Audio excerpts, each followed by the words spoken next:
हाँ भाई बच्चों, ठीक कैसे हैं आप। कल हमने डिस्कस किया था फेजर, और फेजर की सहायता से हमने डिस्कस किया था सी सर्किट एल सर्किट, दोनों सर्किट्स में पावर। ठीक है। और उनमें आई और वी का रिलेशन। आज हम एल सी सर्किट डिस्कस करेंगे। ठीक है। और एल सी सर्किट के बाद रेजोनेंस डिस्कस करेंगे। रेजोनेंस के बाद ट्रांसफार्मर डिस्कस करेंगे। ठीक।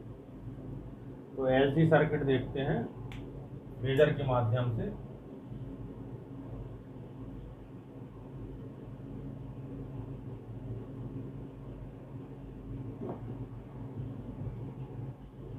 LC circuit, LCR circuit, sorry LCR circuit की बात करते, तीनों देखते हैं।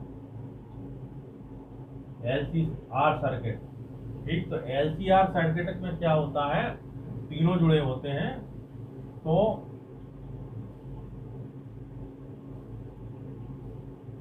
ये इसमें एक्स एक्सिस होती है, ये वाई एक्सिस होती है, और ये इसमें करंट होती है, और वोल्टेज ड्यू टू रेजिस्टेंस होता है। और इससे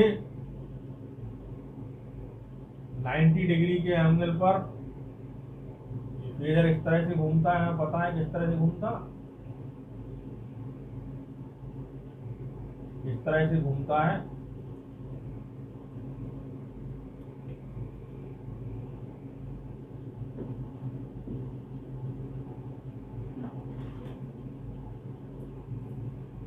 फेजर इस तरह से घूमता है।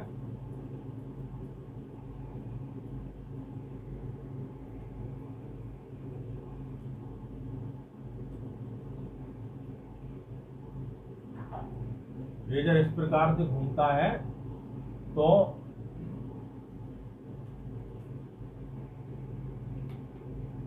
ये वी आर हो गया, और वी आर की वैल्यू और वी एल की वैल्यू कुछ अलग अलग होगी। ठीक। तो ये वी आर हो गया, यहाँ होता है वी आर से आई से क्या होता, कौन सा आगे होता, आई से एल आगे होता है, और सी इससे पीछे होता। ठीक। तो ये भी 90 डिग्री का एंगल बनाते हैं, ये भी 90 डिग्री का एंगल बनाते हैं। मतलब करंट इससे लैग करती है, इससे लैग करती इंडक्टेंस से, और इससे लीड करती है।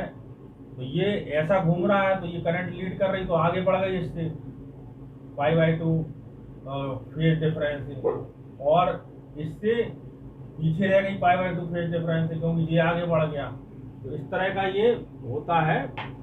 और यहाँ पे अगर हम देखें तो इसका जो रिजल्टेंट आएगा, मान लो BC मोर देन VL है, तो इसका रिजल्टेंट आएगा हमारा इस तरह से।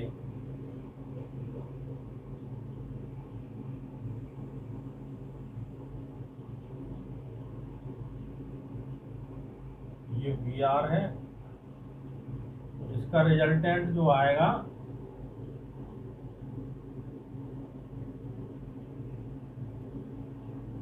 वो इस डायरेक्शन में आएगा,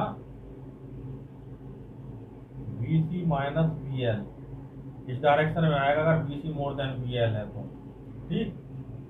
और इन दोनों का रिजल्टेंट माने ये 90 डिग्री पे है, ये वाला यानी BC माइनस VL और VL, इसका रिजल्टेंट कहीं यहाँ पे आएगा V। ठीक। तो ये इसके संग में ओमेगा टी एंगल बनाता है, इसके संग में एक्स एक्सिस के संग में, और ये रिजल्ट VR के संग में फाई एंगल बनाता है। तो यहाँ पर प्रोजेक्शन देखना है इसका वाई एक्सिस पर, तो वाई एक्सिस का प्रोजेक्शन इसका जो होगा V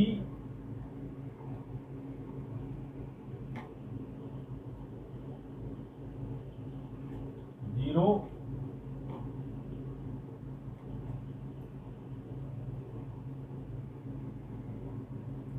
ये V0 V है, मतलब ये कौन सा है, ये V0 है। तो ये V0 ये ओमेगा टी, तो यहाँ sign omega T, sign omega T आएगा। और ये कितना है पूरा एंगल, ये ओमेगा टी प्लस फाई है, इतना एंगल कितना आया, ये ओमेगा टी प्लस फाई। तो ये आई है, ये क्या है, आई। तो आई का यहाँ पे प्रोजेक्शन कितना होगा, I0 sine omega T plus phi. ठीक, तो इसका रिजल्टेंट कैसे निकालेंगे हम, इसका रिजल्टेंट निकालेंगे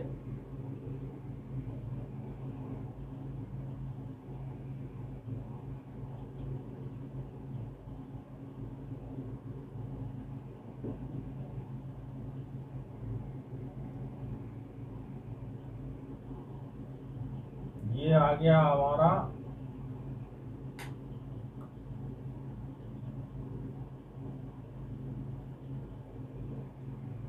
BC माइनस BL, और ये आ गया हमारा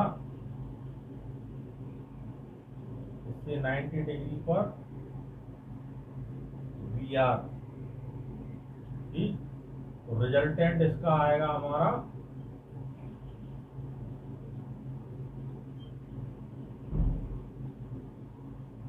ये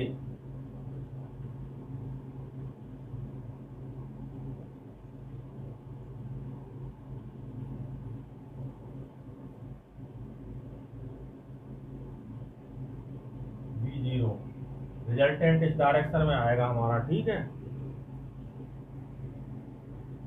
तो ये वाला एंगल कौन सा होगा, ये वाला एंगल हमारा हो जाएगा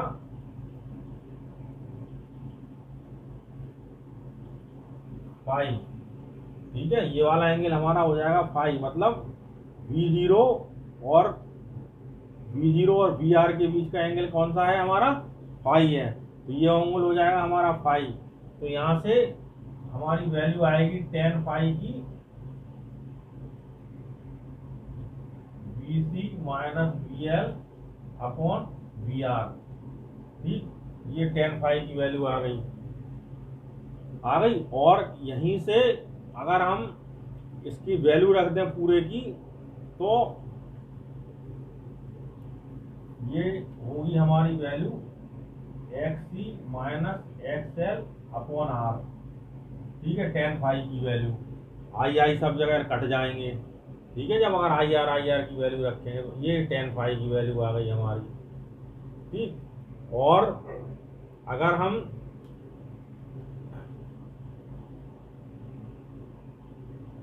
इसकी वैल्यू निकालें तो कितनी हो जाएगी, यहाँ से V0 की वैल्यू निकालें तो कितनी हो जाएगी, यहाँ से ऊपर जो टोटल निकाला है हमने रिजल्टेंट, उसकी वैल्यू कितनी आ जाएगी, उसकी वैल्यू हमारी आ जाएगी जो हम पहले कैलकुलेट कर चुके हैं, VR square plus BC minus BL square is equal to I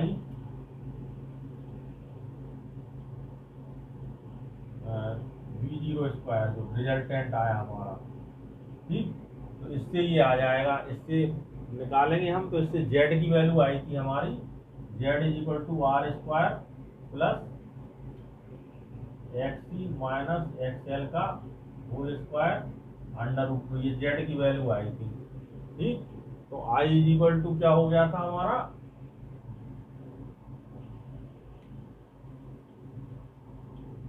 V0 upon Z हो गया था। ठीक, तो अब रेजोनेंस के केस में क्या होता है, रेजोनेंस के केस में I की वैल्यू मैक्सिमम होती है, यानी XC माइनस XL 0 होता है। I मैक्सिमम के लिए रेजोनेंस समझ लें हम, ये थोड़ा सा हटा दें, ये क्लियर हो गया, इसका फेजर डायग्राम से ये क्लियर हो गया कि किस तरह से V0 के बीच में जो टोटल रिजल्टेंट जो वोल्टेज होता है उसके बीच में और एक्स एक्सिस के बीच में ओमेगा टे एंगल मानते हैं, और रिजल्टेंट के साथ और आई के साथ में फाई का फेज डिफरेंस होता है तो ये फाई मानते हैं, और एक्स एक्स के संग में ये अपना total omega T plus phi होगा। तो I0 की करंट यहाँ पे जो प्रोजेक्शन होगा वर्टिकल डायरेक्शन में I0 sine omega T plus वो फाई होगा, और V0 sine V0 sine omega T होगा वोल्टेज के केस में। तो ये हो गया।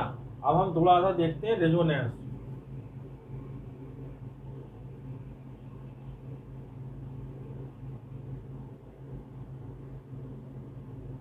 इसमें पावर और डिस्कस करते हैं, फिर रेजोनेंस देखते हैं। पावर, चलो रेजोनेंस बता दे रहे पहले। रेजोनेंस बता दें पहले, उसके बाद देखेंगे वाटलेस करंट वगैरह। ठीक, तो रेजोनेंस क्या होता है?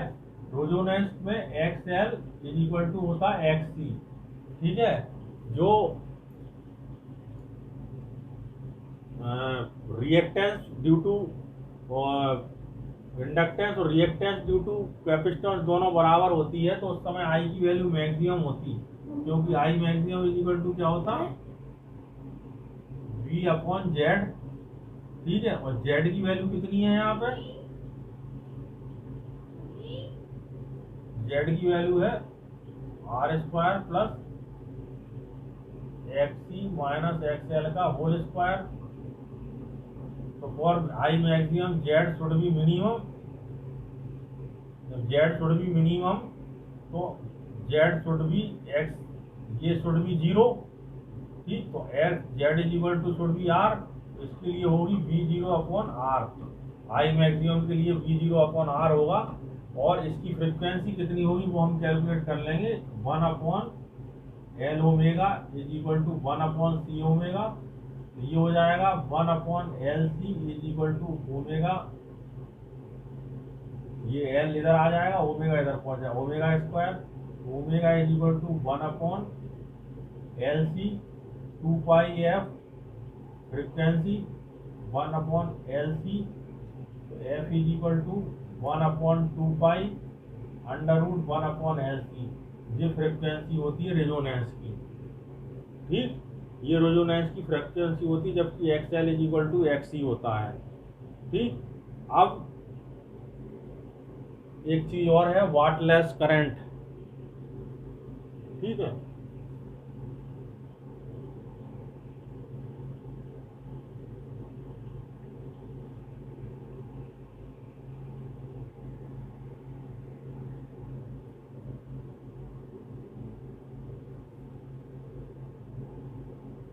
Wattless current. वाटलेस करंट के लिए हमें फिर से कोई डायग्राम बनाना पड़ेगा। ठीक है, सपोज करें ये करंट है हमारी। ठीक, और ये हमारा वोल्टेज है। ठीक है, वोल्टेज और करंट के बीच में फाई का एंगल है। ठीक, तो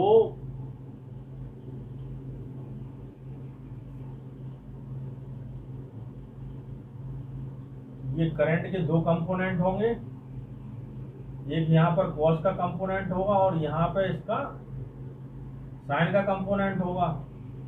ठीक है, ये करंट है और ये इसका वोल्टेज है, दोनों के बीच में फाई का फेज डिफरेंस है। मतलब वोल्टेज करंट से फाई एंगल से लीड कर रहा है। ठीक, वोल्टेज करंट को फाई एंगल से लीड कर रहा।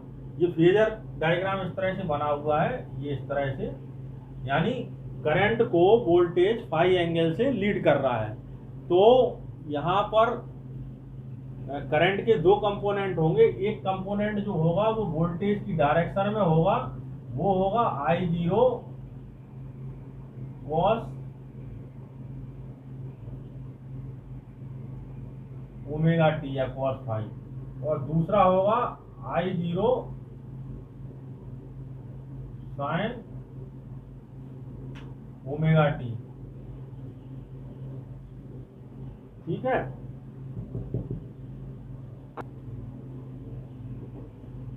तो ये हमने देखा करंट और वोल्टेज के बीच में फाई का एंगल है।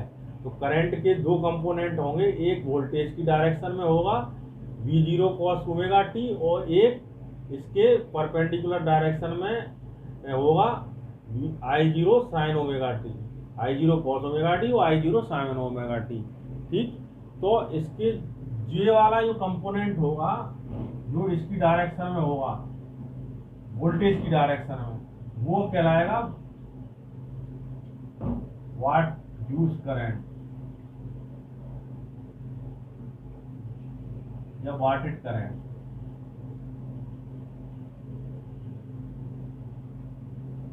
ठीक है। और ये क्योंकि 90 डिग्री पे किसी भी चीज का इफेक्ट नहीं होता है, अगर मान लो फोर्स एक इधर लग रहा हो उसके 90 डिग्री पर पड़ रहा तो इस वोल्टेज पर इस करंट का कोई इफेक्ट नहीं होगा। ठीक, क्योंकि ये इससे 90 डिग्री पे जा रहा वेक्टर, तो ये कहलाती है वाटलेस करंट।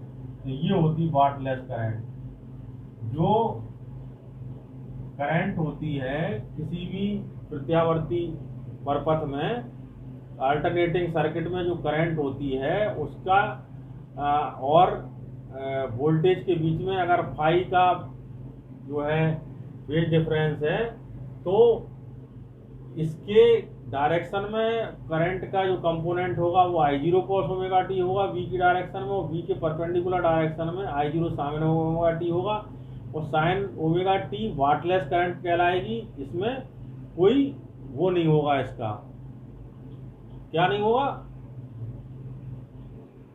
इसका कोई इफेक्ट नहीं होगा इस पर, इसके वोल्टेज पे, तो ये वाटलेस करंट कहलाती है।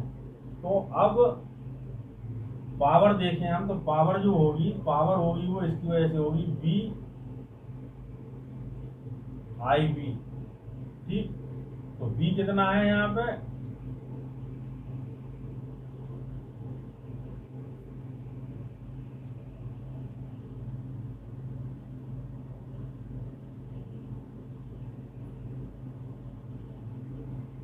यहां से देखें हम,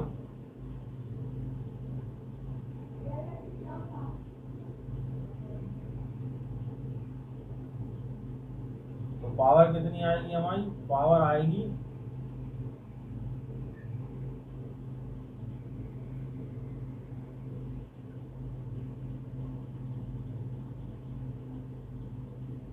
I cos ओमेगा टी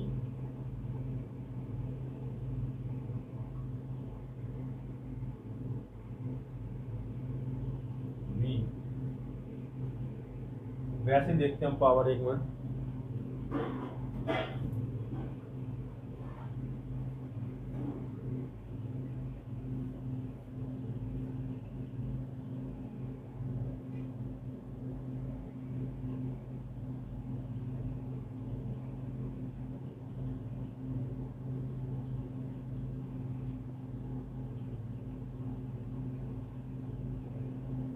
ये करंट है और ये VR है, हमने तीनों लेके चले थे, और यहाँ पे इसका रिजल्टेंट आ रहा है V।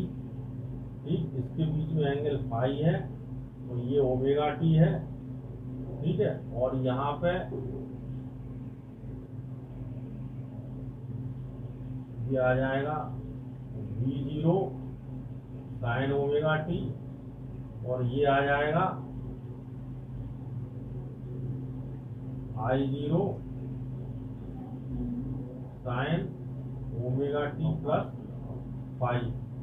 ठीक, ये कितना आ जाएगा, omega T plus phi I, क्योंकि ये यहाँ से यहाँ तक का angle omega T plus phi है, तो इसका जो है जो कंपोनेंट होगा, वर्टिकल कंपोनेंट होगा, वो I0 sine omega T plus phi हो जाएगा।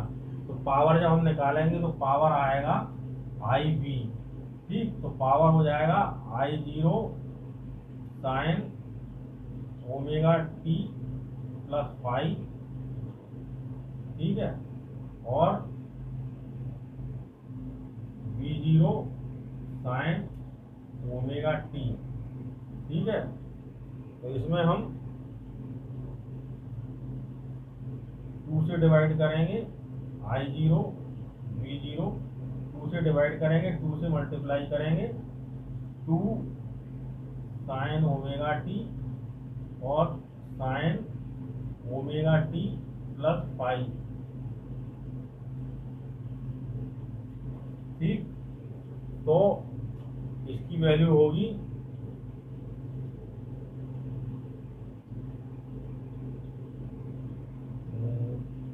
को इधर रखे रहने, थोड़ा कंफ्यूजन दूर नहीं रहेगा।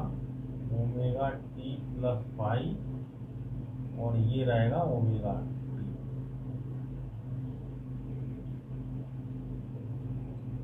ठीक, तो ये 2 साइन ए साइन बी की वैल्यू होती है cos A minus B minus cos A plus B, ये होती है इसकी वैल्यू।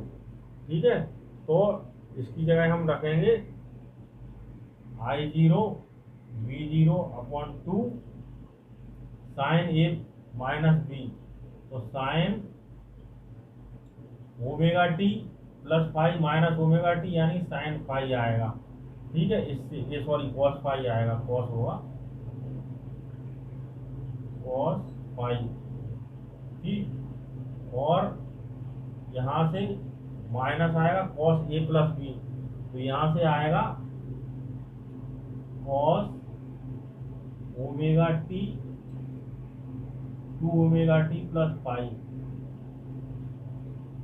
ठीक, तो जब ये पूरा घूम जाता है, इसमें अगर इसकी वैल्यू पूरी देखें कंप्लीट साइकिल के लिए, और complete cycle cos 2 omega T plus phi की वैल्यू हो जाएगी 0, तो ये पूरा हो जाएगा 0। तो यहाँ से वैल्यू आएगी I0 V0 upon 2 cos phi. ठीक है, P। ठीक, तो यहाँ पे √2 मान लेंगे, तो यहाँ हो जाएगी P is equal to I0 upon √2 V0 upon √2 cos phi. तो ये हो जाएगा IRMS VRMS cos phi P की वैल्यू। ठीक, तो ये हो गई पावर इन AC सर्किट। ठीक, ये कौन सा हो गया हमने बता दिया, पावर इन AC सर्किट हो गया। ये यहाँ अलग था ये वाटलेस करंट अलग था, और यहाँ पर हमने बता दिया power in AC circuit.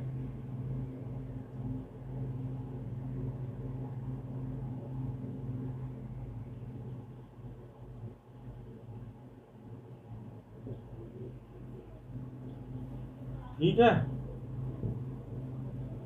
Power को आगे देखने के लिए जगह चाहिए बोर्ड पे, इतना हम हटा देते हैं, जो वाटलेस करंट था उतना हम हटा देते हैं।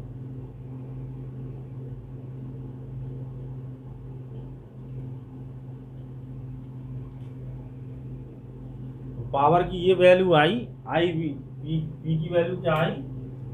अब इसकी एक वैल्यू और आएगी I² Z। ठीक है, क्योंकि P की वैल्यू हमारे पता है V² अपॉन RV होती है, I² RV होती है और IB भी होती है। तो ठीक है, तो यहाँ R की जगह क्या आएगा, Z आएगा। ठीक, तो यहाँ पे हो जाएगा हमारा P average is equal to IP average. ठीक है, तो P bar is equal to आएगी हमारा VRMS upon Z cos phi. ठीक है, और एक P की वैल्यू और आएगी हमारी P bar is equal to IRMS का square into Z cos phi. तो ये तीनों फॉर्मूले आ गए इसके, नंबर 1, नंबर 2, नंबर 3। और हमको पता है कॉस फाई की वैल्यू कैसे निकालेंगे अपन। देखिए, कॉस फाई की वैल्यू निकालने के लिए क्या था, ये फाई था हमारा, ये हमारी जेड आई थी,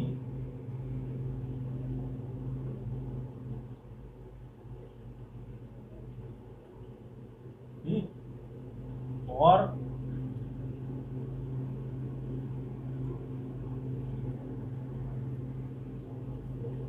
ये हमारा आर था,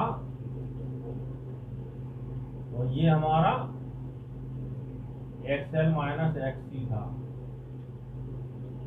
ठीक है, तो यहां से cos फाई की वैल्यू कितनी आएगी हमारी, R अपॉन जेड।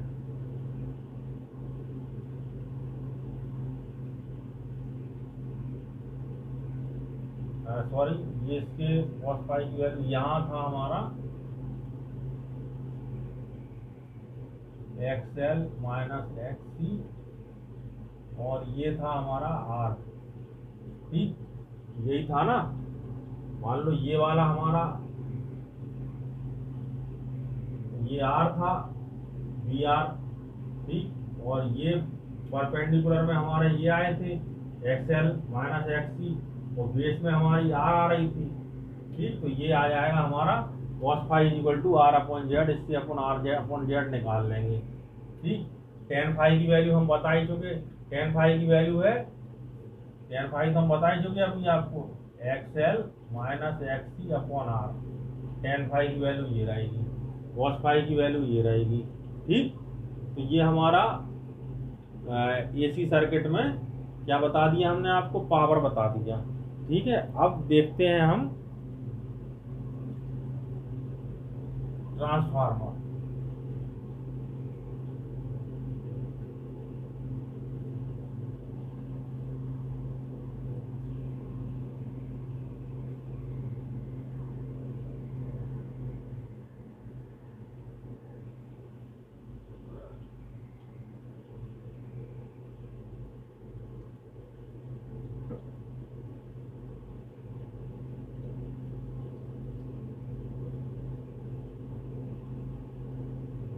ट्रांसफार्मर जो होता है वो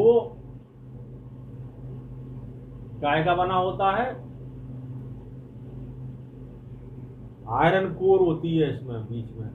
ठीक है, और उसमें जो एडी करंट से जो है मैग्नेटिक फ्लक्स का लॉस ना हो, इसलिए उसमें क्या होती हैं, पत्तियां होती हैं। ठीक, इस तरह की।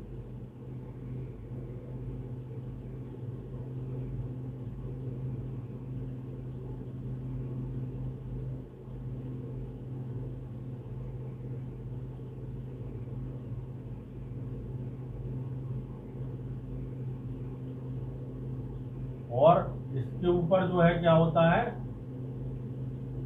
इसके ऊपर जो है हमारी वो इंसुलेटेड वायर लटका हुआ होता है। ठीक है, और ये एक पत्ती नहीं होती, एक पूरी मेटल की नहीं होती, कई पत्तियां एक के ऊपर एक लगी रहती हैं, जिससे कि एडी करंट से इसका लॉस ना हो पाए। ठीक, एक के ऊपर एक कई पत्तियां लगी होती हैं इसमें, इस तरह से।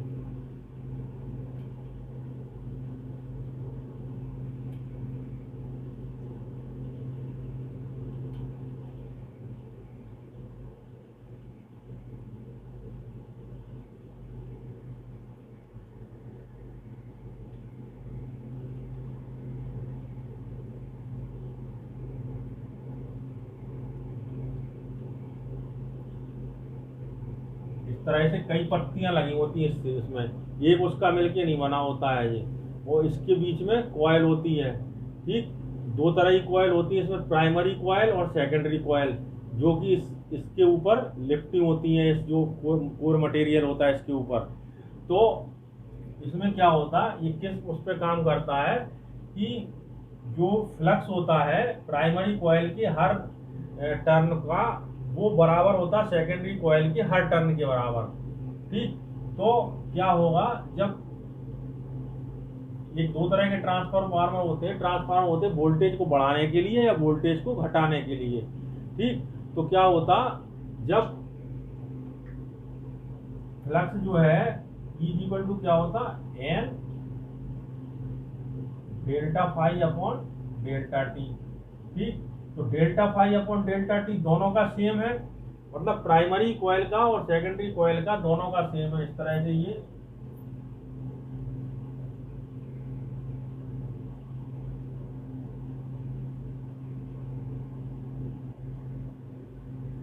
रफ डायग्राम बना रहे। यहाँ पर ये है इसकी प्राइमरी कॉइल और ये है यहाँ पे इसकी सेकेंडरी कॉइल। ठीक है,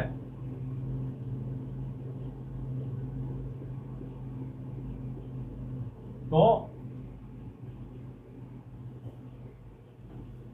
यहाँ जो एसी करंट सोर्स होता है तो यहाँ पे हम इसके बीच में कोई रेजिस्टेंस जोड़ देते हैं। ठीक, तो अब क्या होगा, फ्लक्स पर टर्न दोनों का बराबर रहता है। एक टर्न में जितना फ्लक्स इससे कंसर्न होगा उतने उससे कंसर्न होगा। तो ईएमएफ निकालने के लिए क्या करेंगे हम, D phi upon D T is equal to E1 upon N1। ठीक है, और इसके लिए भी क्या होगा, वही रहेगा, D phi upon D T दोनों के लिए सेम रहेगा। तो E1 N1 is equal to D phi D T और E2 N2 is equal to D phi upon D T. तो E1 N1 is equal to E2 upon N2। ठीक, तो यहाँ से आएगा हमारा E1 upon E2 is equal to N1 upon N2। ठीक है, मतलब नंबर ऑफ टर्न्स जितने हैं उनको अगर रेशियो निकालना है तो इनपुट ईएमएफ और आउटपुट ईएमएफ का रेशियो निकल जाएगा। ये है हमारा इनपुट ईएमएफ और ये है आउटपुट ईएमएफ। तो यहाँ से ये निश्चित हो गया कि अगर इनपुट वाले जो कॉइल है प्राइमरी कॉइल कहलाती है और ये सेकेंडरी कॉइल कहलाती है, ये कहलाती सेकेंडरी कॉइल। तो प्राइमरी कॉइल में अगर हम नंबर ऑफ टर्न्स कम है तो इसका ईएमएफ इसके ईएमएफ से कम होगा, यानी अगर N2 is more than N1 तो E2 will be more than E1। तो ये कहलाएगा step of transformer, step of transformer. मतलब क्या है कि प्राइमरी कॉइल में अगर नंबर ऑफ टर्न्स कम है सेकेंडरी कॉइल से,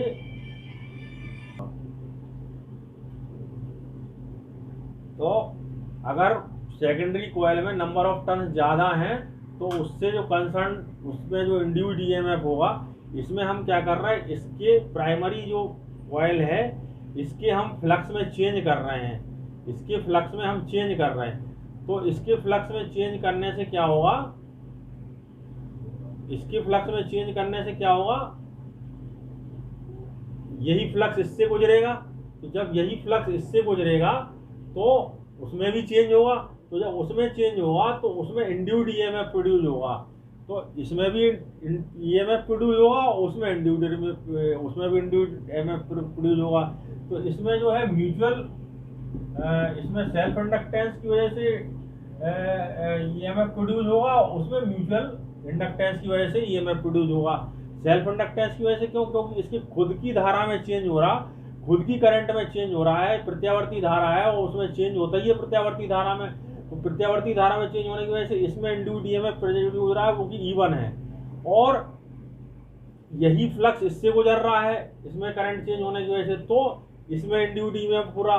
तो वो किसी वजह से हो रहा, वो म्यूचुअल इंडक्टेंस की वजह से हो रहा, वो E2 है। तो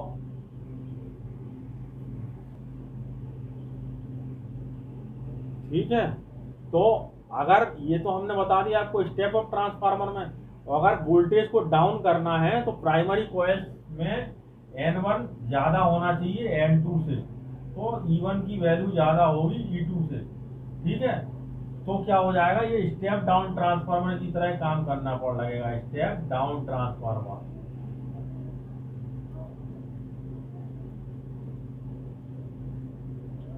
ठीक, और अगर हम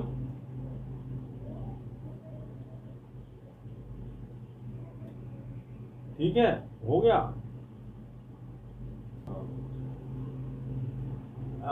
प्राइमरी कॉइल और सेकेंडरी कॉइल की पावर जो है लॉस होती केवल 5% की। तो लेकिन हम आइडियली मानते हैं कि उसमें पावर लॉस नहीं हो रही, यानी 100% पावर इस कॉइल से इस कॉइल में पहुंच रही है। तो पावर जो होती है P1 इज इक्वल टू होती P2। ठीक, तो P1 इज इक्वल टू होता I1 E1 is equal to I2 upon E2। तो इसलिए हो जाएगा E1 upon E2 is equal to I2 upon I1 और is equal to N1 upon N2। ये फॉर्मूला फाइनल इसका आ गया, ठीक है, पावर सेम रख करके।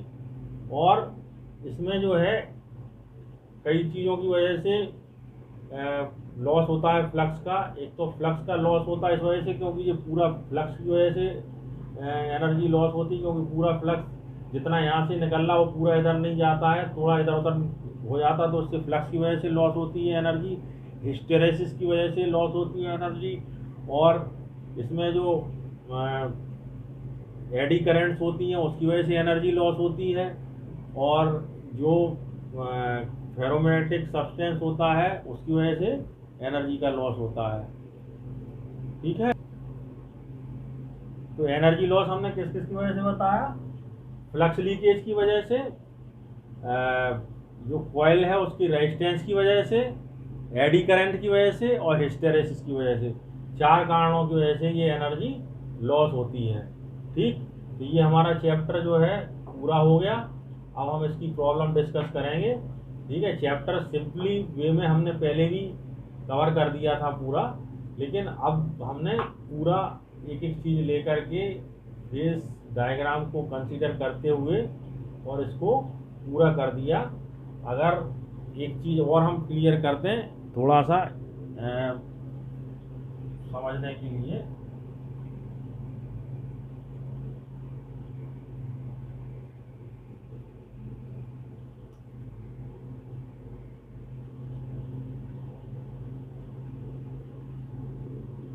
कि अगर मान लो ये कोई वोल्टेज है,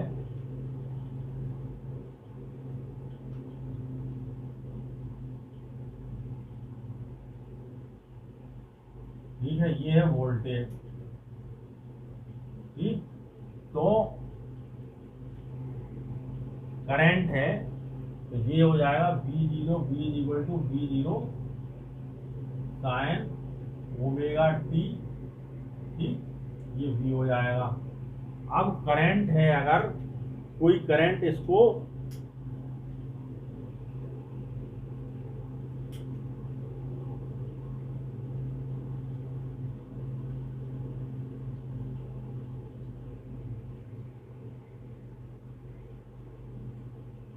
फाई फेज डिफरेंस से करंट लैग कर रही है, लैग कर रही माने पीछे रह रही, ठीक, पीछे रह रही माने वो यहां से स्टार्ट हो रही, ठीक, कहां से स्टार्ट हो रही? यहां से स्टार्ट हो रही, और ये यहां से यहां तक फाई है, ठीक। करंट यहां से स्टार्ट हो रही, तो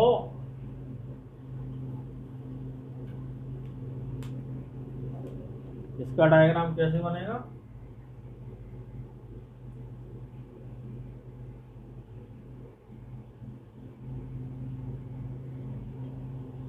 ऐसा बनेगा, ठीक है। ये क्या हो जाएगा हमारा? I is equal to I0 sine omega T plus pi, ठीक है। और अगर ये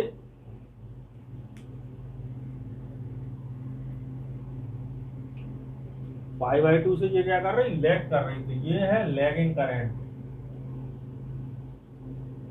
लैगिंग करंट है ये। और अगर ये पाई/2 से लीड कर रही है,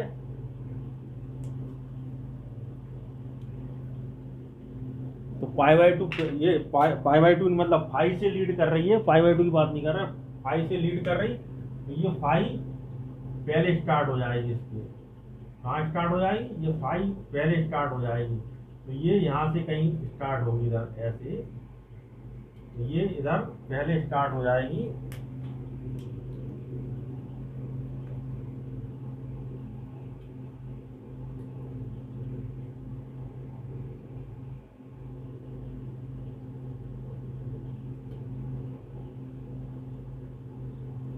ठीक है। तो ये कौन सी करंट हो गई? ये वाली कौन सी करंट हो गई?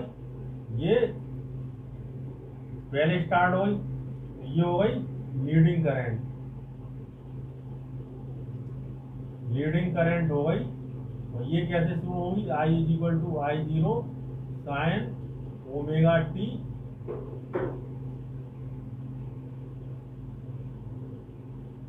यहाँ माइनस आएगा लैगिंग में,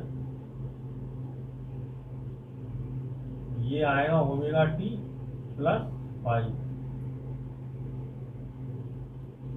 ठीक, ये इससे फाई पहले स्टार्ट होगी तो ये हो जाएगी लीडिंग करंट। तो ये इस तरह से हम फेज डिफरेंस शो कर सकते हैं, समझ सकते हैं। ये चैप्टर हमारा कंप्लीट हुआ। हम इसकी प्रॉब्लम डिस्कस करेंगे नेक्स्ट लेक्चर में।